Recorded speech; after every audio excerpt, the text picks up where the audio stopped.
Hello everyone, এই parcel দুটো order করেছিল সিফা আপু। আপু এই পার্সেল দুটো নিয়ে নিয়েছিল, একটা ওনার ফ্রেন্ডকে গিফট করার জন্য আর একটা নিয়েছিল ওনার ফ্রেন্ডের মেয়েকে গিফট করার জন্য। একটা 99-এর কম্বো নিয়েছিল আর একটা 295-এর কম্বো নিয়েছিল। আপু এই পার্সেল দুটো অর্ডার করার সময় কিন্তু একটু প্রবলেম হয়েছিল, কারণ আপু আমাকে একদমই অনলাইন পেমেন্ট অপশানেতে রাজি ছিল না। আপু আমাকে বারবার বলছিল ওনার অনলাইন পেমেন্ট করতে একটু প্রবলেম আছে, তাই জন্য উনি ক্যাশ অন ডেলিভারি চাইছিল। কিন্তু আমি তো একদমই ক্যাশ অন ডেলিভারি দিতে রাজি ছিলাম না। তাও উনি আমাকে বারবার রিকোয়েস্ট করছিল যেন আমি ওনাকে ক্যাশ অন ডেলিভারি দিই।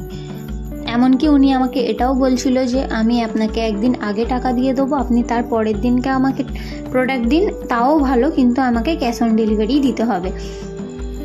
এত রিকোয়েস্ট করার পর আমি একটু ভেবে দেখলাম, যেহেতু ওনার বাড়ি আমার এলাকার মধ্যেই পড়ে, তাই আমি রাজি হয়ে গিয়েছিলাম। তারপর কিন্তু এই প্রোডাক্টটা পাওয়ার পর উনি আমার কাছ থেকে আরও 3টে প্রোডাক্ট অর্ডার করেছিল।